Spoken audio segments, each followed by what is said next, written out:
1977 թվականին խորհրդային Հայաստանում պետական բանկից տեղի ունեցել 1.5 միլիոն ռուբլու գողություն։ Որպեսզի պատկերացնեք գումարի չափը, ասեմ, որ ինժեները այն ժամանակ ստանում էր 120 ռուբլի։ Դա նրա 1000 տարվա աշխատավարձն է։ Այս գումարով կարելի էր ձեռք բերել 200 հատ 3 սենյականոց բնակարան։ Բարև ձեզ, ձեր հետ Վարդուհի Սարգսյանն է։ Պատկերացրեք 1977 թվականի Երևանը, Հանրապետության հրապարակ, 2750 շատրվանների այգին։ Այս շատրվանները խորհրդանշական են, տեղադրվել են Երևանի 2750 ամյակի կապակցությամբ։ Հայտնի շատրվանների մոտ սպաների տունն է, որտեղ ժամանակավորապես տեղակայված է պետական բանկի պահոցը։ Առաջին հարկում միլիցիայությունն է։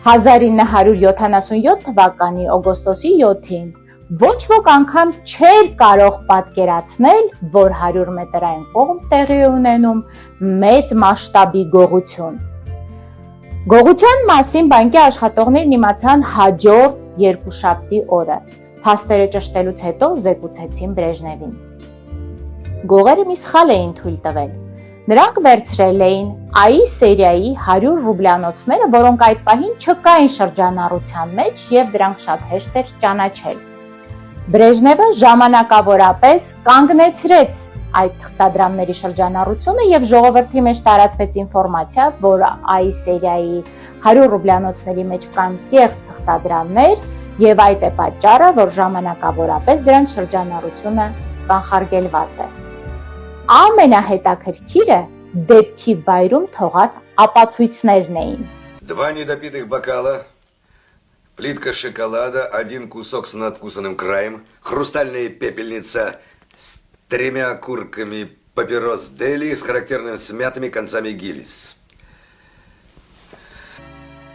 Մանկական անձրևանոց, մի քանի հանքային ջրի շիշ և պտուտակահան։ Գործը հանձնարարվեց դատախազության քննիչ Էդուարդ Աստվածատրյանին։ Նա իրեն հատուկ անալիտիկ մտածողությամբ գծեց հանցագործության պատկերը։ Ընկերները Աստվածատրյանին մագ էին ասում։ Գողը ծակելով առաստաղը անցկացրել է անձրևանոցը բացել, որպեսզի քարեբեկորները ընկնեն անձրևանոցի մեջ, չթափվեն գետնին և ձայն չգա։ Ջրով էլ կանխել էին բարձրացող փոշին, որպեսզի հեշտ լիներ աշխատել։ Բայց ճեղքը 34 սանտիմետր էր, և քննիչը ենթադրում էր, որ միայն երեխան կարող էր այդտեղով անցնել։ Երեխան էլ չէր կարող իր հետ դուրս բերել 15 կիլոգրամանոց պայուսակները։ 1.5 միլիոն սովետական ռուբլին 100 ռուբլյանոցներով մոտավորապես 15 կիլոգրամ էր կշռում։ Ավելին անգամ հասուն մարդու համար մարզվածություն էր պետք, որպեսզի կարողանար այդ քաշը իր հետ դուրս բերել պահոցից։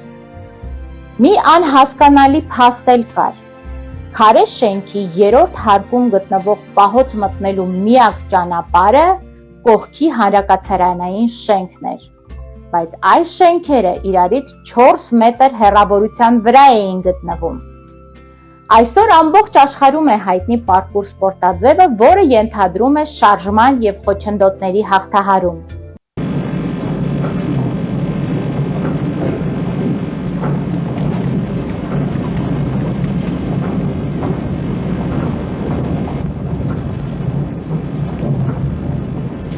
Джузеппе! Чемодан, подумай, стой, Джузеппе, стой! Джузеппе, стой, ты взорвешься! Самоубийца, что ты делаешь? Остановись! Ну зачем?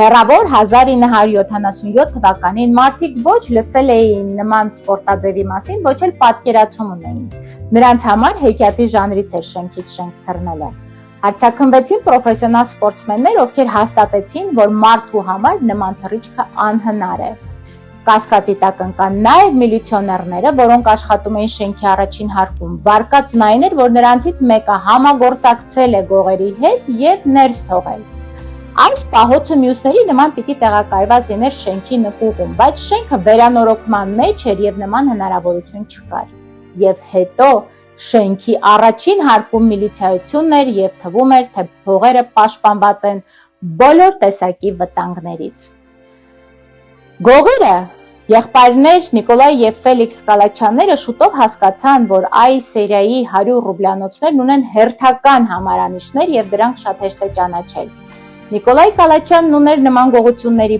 փորձ այն ժամանակվա կոմիսիոն խանութներից։ Мне нужен магнитофон заграничный, американский или немецкий? Вот есть очень хороший, отечественный. Спасибо, отечественный не подойдет. Заграничный надо изыскивать. Я понимаю, сколько.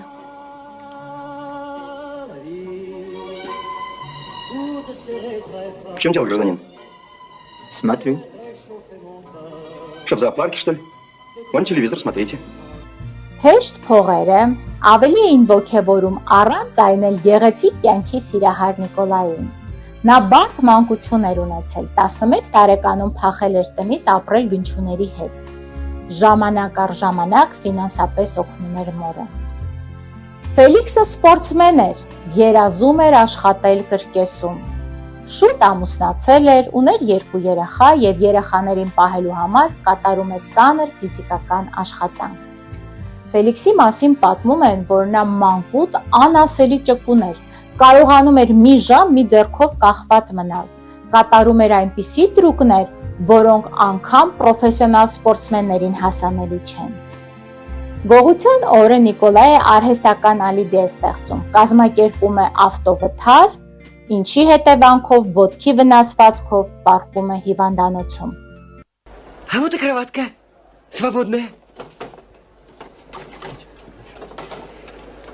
Вы куда? Это моя кровать. Ты бы хоть газету положил, если твоя. Собственник проклятый. Куда ее? Давай сюда. Подвинься. Это вы мне? Да, тебе. А почему, собственно, ко мне? А потому что здесь самый худой. Раз-два. Не, вы видите, да? Нет, вы видите, что они делают?